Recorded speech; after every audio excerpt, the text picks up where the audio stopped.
With fanfare and joy, we welcome you, new students from far and wide, who by your presence tonight are already changing this campus for good. May you trust that here you can bring your whole self, your deepest questions, your most fervent beliefs, your greatest aspirations. May you know that you are accepted for who you are right this moment and who on this campus you will become. In these coming days of turning Titan, may we all embrace this time as a gift to grow in wisdom and insight, that together we can love kindness and take care of one another and this world we share. You may be seated.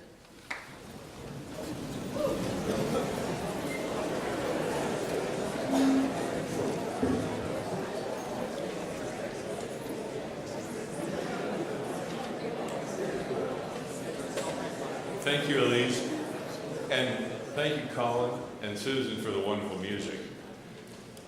So, I'm Eric Jensen. I've met a number of you today with your families for cookies at the President's house or at various other venues in the several days preceding this official arrival for many of you. Regarding the cookies, we heard from a number of alumni that they'd never seen the inside of the President's house. So we thought, well, let's check that box right away with the incoming students. And Elizabeth and I were happy to host people today. We both look forward to spending more time with each of you as we see each other around campus. I should include Calvin the dog in that. You'll also, he's the star of the family. You'll also see him. So it's my great pleasure to welcome you to this wonderful place. It's a time of extraordinary change for each of you. You've been hearing about it, thinking about it, and with your parents, planning for it for years. Now it's here. It's exciting. It's maybe a little bit scary, and the opening of whole new chapters of your lives. It's a great privilege for me and for each of my colleagues on the faculty and staff to be able to share this exciting time with you. So Illinois Wesleyan is a place to ask hard questions, and as a result, to discover deep truths. The hallmark of an education like ours is a focus on critical thinking and problem solving. In your time here, you'll be challenged. It's our obligation as faculty and staff to ensure that each of you is asked not just to work hard, but to think, to challenge your own assumptions, and to be able to argue your conclusions persuasively. It's our obligation to ensure that each of you is equipped with the tools of inquiry, civil discourse, and debate. Through this, you're empowered to engage ideas through logic, not raw emotion, through facts, not fear, and through inquiry, not bluster. You'll grow over your time here, and you'll leave here a different person than you are today. You'll likely experience academic, performing, athletic, and other successes. You'll make lifetime friends and perhaps find life partners. You will be intellectually challenged by the faculty, by the staff, and by each other. Words like growth, change, and challenge all suggest exciting and interesting times. On that subject, interesting times, Robert Kennedy said in his famous Ripple of Hope speech to the students at the University of Cape Town, South Africa, struggling with apartheid in 1966, that comfort is not the road history has marked out for us. There's a Chinese curse which says, "May he live in interesting times." Well, like it or not, we right now live in interesting times. The challenge we face is in finding our way as a community to talking about those things that we need to talk about in ways that draw upon both our shared respect of our common bonds and our intellectual tradition of free speech and inquiry. So yes, you'll work. But today you're embarking not just on a period of challenge, but on a period of your life that is just plain fun. You're starting on a wonderful interlude in each of your lives, a truly special time. Make new friends, learn, and grow wise. Let's talk for a minute before I pass the podium to our next speaker about this whole learning and growing wise thing. Frank Herbert, science fiction writer who wrote Dune, said that the beginning of knowledge is the discovery of something we do not understand. Nice. And we all know that knowledge is power. But the historian Will Durant said, knowledge is power, but only wisdom is liberty. So choices. If one had to choose one or the other, knowledge or wisdom, which would it be? Well, as it happens, we embrace both of those ideas. We have a motto that you may have seen around campus. It says, Ciencia at the top and Sapiencia at the bottom. Ciencia is loosely interpreted as knowledge and Sapiencia as wisdom. And so let's make a choice here. Let's get ourselves down in terms of where we feel about these things. If you had to choose one or the other, Ciencia, let's see a show of hands. Knowledge, there's some. Wisdom, feel very strongly both ways. Apparently the rest of you. Let's try it. Let's try it with a little bit of gusto. So let's try singing out our motto, making your vote louder when it's yours. So we're going to go Ciencia et Sapiencia, and when you feel it, one of those two, sing it out. Ciencia et Sapiencia. Ciencia et Sapiencia. Et Ciencia. Sapiencia. I think the wise ones have it. I'm not sure. Well done. Well done.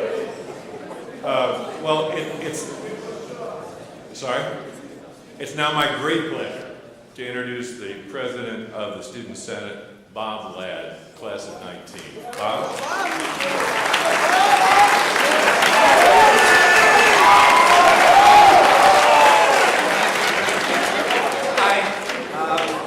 Welcome, class of 2022. I'm really excited you're here. I think this is a great opportunity. I've been here for a couple weeks prepping for you to come and just growing and building that excitement. I think this is going to be a really important part of your lives, and it has been for me. And so when they told me I get to speak at Convocation, I said, okay, well, I want to say something important. And so I sat down and thought about what I remembered from my Convocation, which was 3 years ago. And I really only remember 3 things from my first Convocation. I remember the Student Senate president opened with a joke, and that it was really bad, and no one laughed. And that was all I ever remembered of him. And so if you all forget me after this, that's fine. I decided not to open with a joke. I also remember singing the Alma Mater at the end. The Alma Mater is a really good song. I enjoy it. But it's very classical. And I thought it was the fight song. And so I was sitting here thinking, what kind of university did I choose that would sing this very at a sports event? I found out later it's not the fight song. I promise we have a real fight song. I have sung the Alma Mater at a basketball game, but it was to throw off the other team shooting a free throw, and it worked. So I think that's about the extent of those two coinciding. The final thing I remember is something the Provost said. The theme my freshman year was Nations Divided, and he got up and gave a short address on how liberal arts institutions especially have always been a place where you can come together and meet with people with different perspectives than you, and really engage in discussions that's respectful and kind, and that this has been a place where you can heal that divide. And I think that's really true, and I thought, wow, that's a really good goal to have, and he said that he thinks it's true at Wesleyan, and in my 3 years I've seen that be the case. And I think that as we enter the theme of changing climates, that's an important key to remember, that you're not going to be the same next year. I'm not the person I was a year ago or the person I was 3 years ago. And there will be a lot of change, and I think that change is beneficial, and that it's going to come as you enter this time and engage in conversations respectfully and calmly and enter the climate of Illinois Wesleyan with that in heart and in mind, and seek to further yourself in that way. I look forward to being a part of this community together with you, and I think this is going to be a great opportunity for you and a great place, and so I'd like to welcome you to the place that I call home. Thank you.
Hey, good evening, everybody. It is great to see so many folks in this hall. And my name is Mark Brodl. I'm the Provost and Dean of Faculty here. And on behalf of the faculty, I want to welcome you to Illinois Wesleyan University. We are truly very happy to have you here as a class of 2022. You are the first class to have been born in the 21st century. and there has never been a more exciting world awaiting for you. IWU will prepare you very well for that future. For the 2017-19 academic year, Illinois Wesleyan has identified changing climates as our academic theme. As we go through this year, you will see events related to the theme of changing climates. These include talks, gatherings, lectures, panel discussions, concerts. The first of these events is on Wednesday, September 5th, that's next week, when the President's Convocation will feature Pulitzer Prize-winning author Amy Ellis Nutt. She will be speaking on the complexity of gender identity in America that she explored in her book, Becoming Nicole, which, as you know, is the book for our summer reading program. Look for other changing climate events through the year, featuring events that explore a broad range of change in everything from environmental climate to the social climate, the racial climate, the political climate, the economic climate, the intellectual climate, the cultural climate, and even our own university climate. In fact, Illinois Wesleyan University will prepare you, at Illinois Wesleyan University, you will find a climate for learning that has long been among the nation's very best. And in this regard, IWU is a bit of a paradox. While we sustain our academic excellence, that excellence in reputation relies on ensuring that as our students change, and as our faculty and staff change, and as the US and the world change, our local climate for learning changes appropriately as well. How will you participate in the changing climate of excellence at Illinois Wesleyan University? What can you contribute? What will you be working on in your IWU years? At an even more local level, IWU is a place that provides a climate that can change you in very exciting ways. When you cross the stage at commencement in 4 years, what do you want your resume to say about you? What sort of a climate will you create for yourself to become the person you want to be? Your career, where you might want to live, with whom you might want to live or marry. College is an exciting opportunity, and you're standing at the very threshold of your 4 quickly passing undergraduate years. I want you to make the most of those opportunities, and Illinois Wesleyan brings you almost limitless possibilities.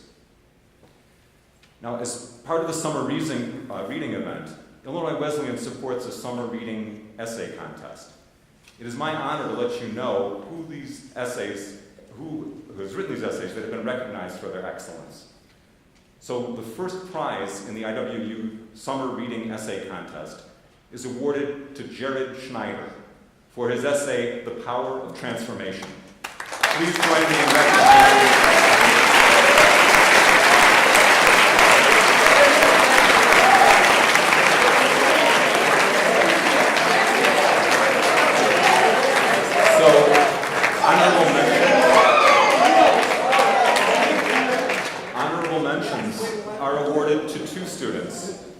Catherine Volger for her essay, Parallel Transitions of American Towns and Families, and Amanda Smith for her essay, Girl in a Boy Body, The Complexity of Being Oneself. Please join me in recognizing Catherine and Amanda.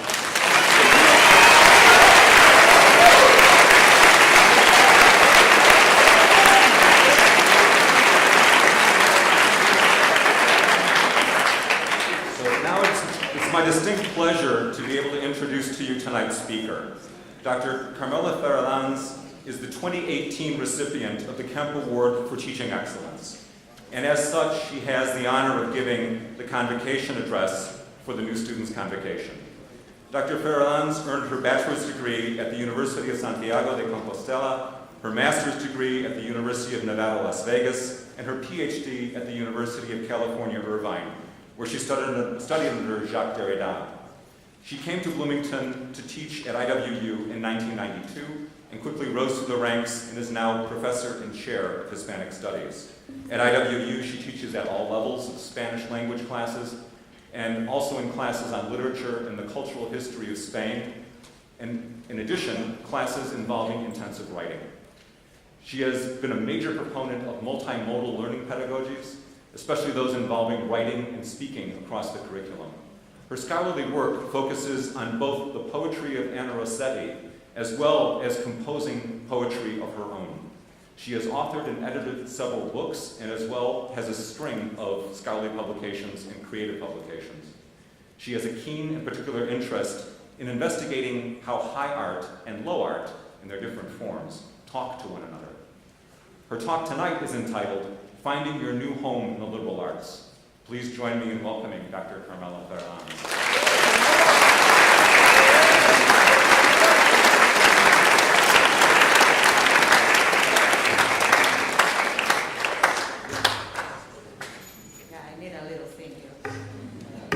Buenas tardes, bienvenidos.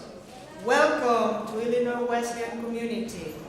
You will probably hear welcome many times during this week. I hope in many different languages. But most of all, I hope that you will feel welcome and that you will find a way to make Illinois Wesleyan your home, as I did 20 years ago. It is indeed an honor to be here with you this afternoon and to welcome you to our community of learners. My name is Carmela Ferradáns. I usually teach Spanish language, culture, and literature in the Department of Hispanic Studies. My students call me Profe. I guess Ferradáns is a little bit hard to pronounce with all the rolling R's and the soft D's and the vowels A, D. But today is not about a lesson in rolling your R's in Spanish. Today is about welcoming you to Illinois Wesleyan and giving you some hints and advice as you transition in making Illinois Wesleyan and the liberal arts your home, your Titan home.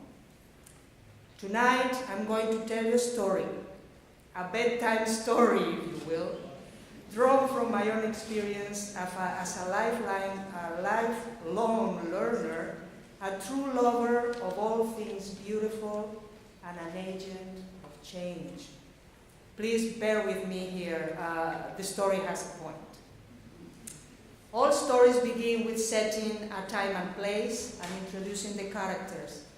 I was 18 years old, like many of you, today when I left the familiarity of my parents' home in Vigo, Spain, to attend the Universidad de Santiago de Compostela, about 80 miles or so away from Vigo. I remember very well those first days of college. Everything was new. I was excited, I was nervous, overwhelmed, happy and sad at the same time because I just left the comfort of my mother's food, hugs, and unconditional love. As a true introvert that I am, I was also very anxious about finding new friends and fitting into this college thingy. I always wanted to be an architect, always have been fascinated by the design, the use and configurations of living spaces. But so it happens that the Universidad de Santiago didn't have an architecture program. I would have to go to Madrid, and that was a no-no in my house. So my mother decided that I should be a lawyer. So I enrolled at the law school at the University of Santiago de Compostela. Oh boy. What an academic disaster that year in school was. I was not relating to either the people or the classes I was taking. The only class I did enjoy a lot, actually, was the philosophy of law. This was a smaller class where we discussed fundamental questions about the law and its relations to ethics and policy. But all in all, I was not finding my home in studying the law. I think it was just the law too prescriptive, too rigid for me. So at the end of that first year, I had to tell my parents that I wanted to be a philosopher and not a lawyer. I wanted to think about the world around me, to see where the connections are, to trace back in time the ideas and experiences that the law was based upon, to explore our shared values as human beings. I leave that conversation with my parents to your imagination, but I did promise my mom that I would finish my degree in philosophy and educational sciences in 4 years, and that I would dedicate myself to teaching after college. Of course, I didn't tell my mom where that teaching would be. So the story unfolds. As you all know, by now I am originally from Spain, the northwest part of Spain to be more precise. You have also noticed that I do have an accent, which is my identity mark and clearly defines who I am. My accent and I have learned how to live with each other and how to enrich each other's lives.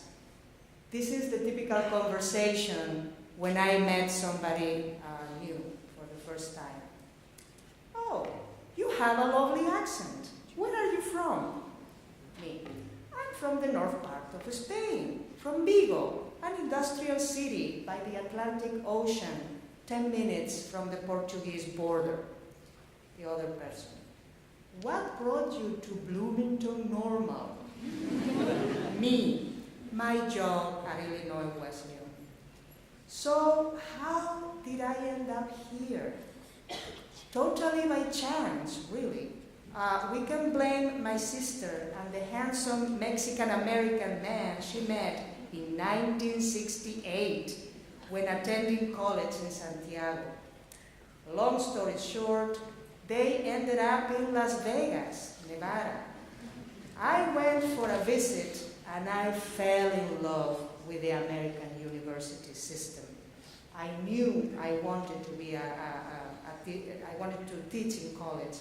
I liked the sense of independence of mind, the close relationship the professor cultivated with the students. The desert around the city also captivated my imagination in many ways. The red canyons, the mountains, the oblique light, and the myriad of different shades of ochre that it reflected, the sand and the stone, the Joshua trees, the magnificence of the night in the desert. But back to reality. In order for me to be able to teach in the United States, I needed to learn English. I studied French all my life. I didn't know English. So I moved to London, England, went to English school, took the TOEFL, the test of English as a foreign language. Yeah, English for many of us is a foreign language, a second language, a third. I took the GRE and I was ready to apply for graduate school. A long journey indeed, but if my sister didn't meet that Mexican-American, I would have never landed in Las Vegas, never would have pursued graduate school, and finally a PhD from the University of California at Irvine. You see, Irvine was in the late 80s one of the centers of postmodern thought.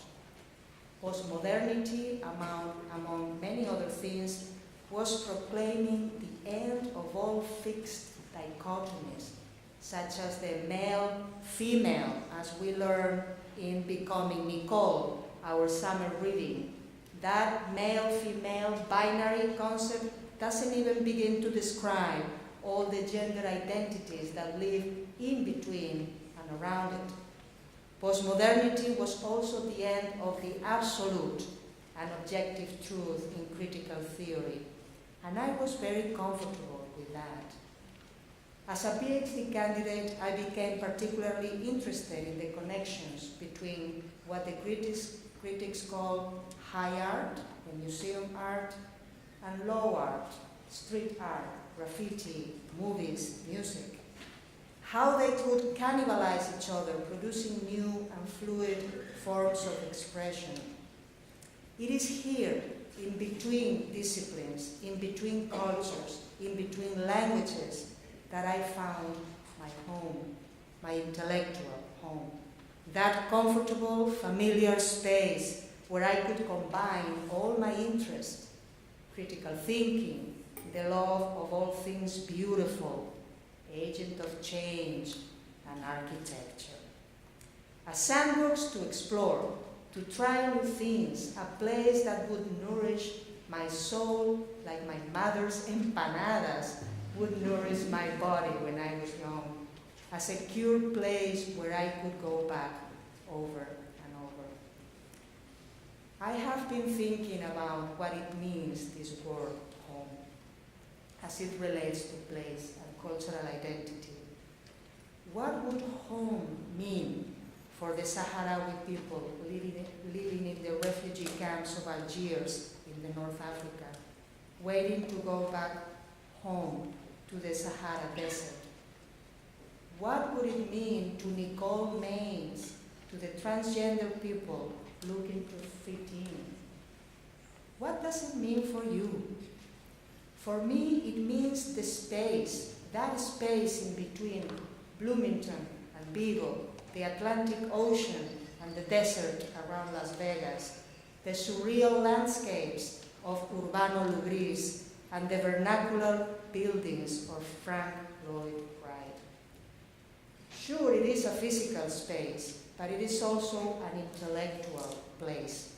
It is language, it is my accent, it is my favorite movie, my favorite song, a good book, the Illinois Wesleyan Community of Learners. Is there a point here, Profe? Yes, of course there is a point. And the point is that the liberal arts education that I got as an undergraduate student at the University of Santiago instilled in me a love for learning, an intellectual curiosity, and a spirit of inquiry that has lasted me a lifetime. And that has been crucial both in my personal and my professional lives. In closing, there is no question that the critical thinking and analytical skills that a liberal arts education provides will prepare you for a wide variety of careers in an ever-changing workplace. We live in a complex, diverse, and connected society that requires that we work together to understand ourselves as human beings, to engage with the world around us, and to listen and to empathize with others. The liberal arts are the place where we can ask enduring questions about truth and goodness and beauty, even as our technologies, medical innovations, and business solutions change, as Professor Joanne Diaz describes so beautifully. But a liberal arts education does something that is perhaps even more crucial. It will nourish your soul. It will provide that intellectual space for exploring the world of ideas, for being inquisitive. It will give you a foundation to be lifelong learners. So, my fellow learners, you have done the most difficult thing on your liberal arts education, which is getting here. Let's work together now on getting you out of Illinois Wesleyan with a set of skills that will last you a lifetime. Thank you for listening, and good luck this week.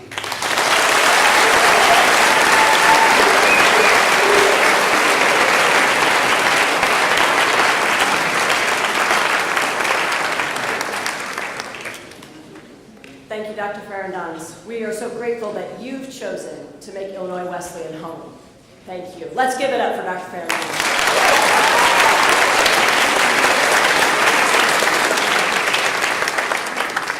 It is my pleasure to add my welcome as your Dean of Students to the many welcomes you've received today and yesterday and the day before, and from everyone across campus. Welcome is certainly a sign of home and belonging and connection to each other. As your dean, I am charged with advocating for you and your experience, for helping you achieve your best success, for creating a dynamic, inclusive campus community with deep roots. And today, is the beginning of all of those things. First, around dinner time, you gathered at the Aspiration Fountain as the beginning of a shared experience together, an experience of thinking about your goals and aspirations for your time here. And when we talk about goals today, the reality is that that may be a bit too grounded. Goals reflect priorities. Priorities reflect values. Values reflect purpose. Purpose inspires dreams. Dreams fulfill our calling and our mission. The Aspiration Fountain is appropriately named. Aspiration invites reflection by making a public commitment to your goals. Aspiration requires action. You must be actively engaged in achieving your dreams. Aspiration inspires success. Your dreams, surrounded by the dreams of others, to be nurtured, strengthened, and encouraged. These lofty goals today call on you to do a couple of things. Take stock in who you are. Be open-minded and explore your values. Be breakthrough in the moments and as a way of life. Be an engaged citizen of the world by leading and creating communities of inclusion. For this week and this semester, there are many goals. Building a home, building relationships, connecting in all kinds of ways. But I'm going to ask you to have a couple of really specific goals. Number one, play the dorky icebreakers. Right? You know they're coming as part of orientation. Just play them. Nothing unites people like common laughter. Meet someone new every day this week. Participate in Mission Day. Have a heated conversation about something you care about. Develop genuine friendships with someone different from you. Ask for help. We all need it. Get to know Bloomington Normal and be a citizen of this community.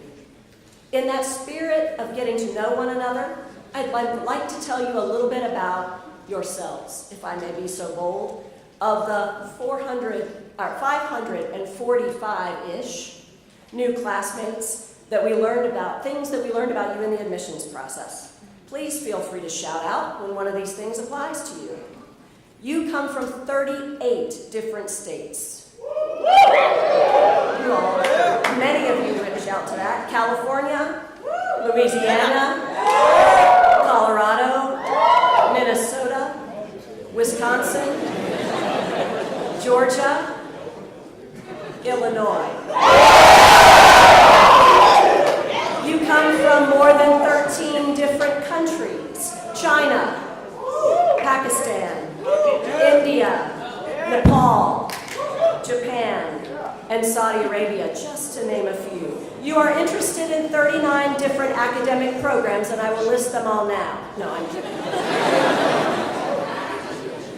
And over 10% of you have come in willing to do the exploring of the liberal arts as undeclared students and excited about the journey ahead. 116 of you had a close family member or relative attend Illinois Wesleyan. Big group. 73 of you, first in your family to go to college. 73.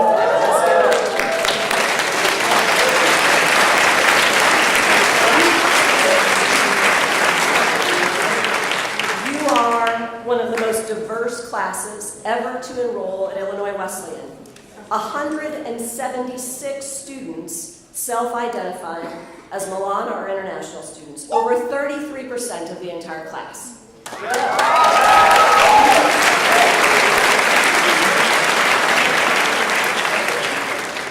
Your classmates include the most popular names: 9 Jacobs. I'm not hearing ya. 9 Matthews. Yeah! All right, you go, Matthew. And 7 Sarahs. All right. So, when in doubt, Matthew, Jacob, or Sarah. Okay? You have 3 National Merit finalists. You have a classmate who has acted in 9 high school productions. A classmate who won a world championship for Irish dancing.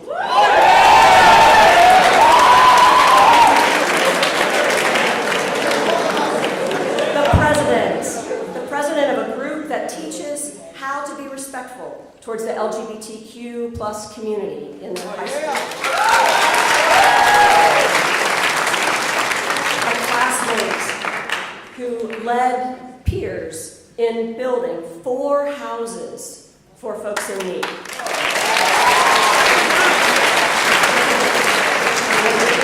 President Jensen, you have someone who will join you as playing the ukulele in this class. We have a vice president of the Beat Club, a charity-based club that encouraged students to play and create music. We have a classmate who built a native plant garden in her Buddhist temple and received a Girl Scout Gold Award for sustainable environmental projects.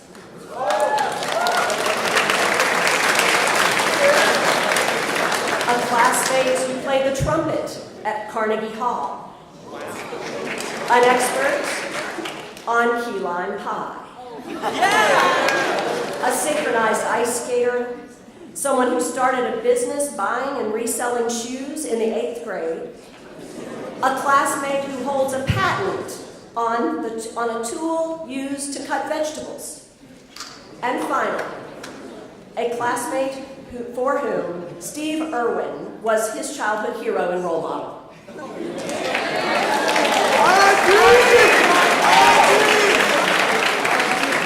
You are a talented, diverse, amazing group of students, and we look forward to you sharing your many talents and experiences here.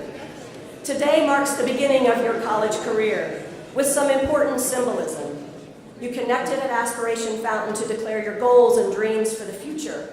You could have gone there alone, but instead, you were joined by classmates to support your journey and support you in meeting those goals. In a few moments, we will sing the alma mater together, which marks another experience we will have in common and shape us in powerful ways. All right, hold on. Just 1 minute. As we close, we will gather at the Kemp Commencement Plaza for a class photo. A photo that marks the beginning and forecasts the future. In 4 years, this class, these classmates, will gather again on the Kemp Plaza. But in fact, this class will gather, but you will be different. Not different in your name, perhaps, or your background, but you will be forever changed by your education, your friendships, and your experiences. You will be changed by your goals, your priorities, your values, your dreams, and your passions. Your aspirations will indeed change you. Please rise and join your classmate. Please join Cameron Kidd, your classmate, in singing of the alma mater.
Cameron, come on back. Let's do that again. Let's do one more.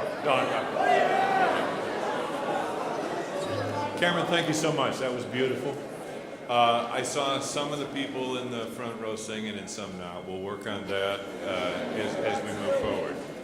It's my job now to close, so let's close. We're done. We are going to see you out there as you process to the steps. It's going to be a grand occasion with much cheering, and we'll see you out there in just a minute. We'll go first.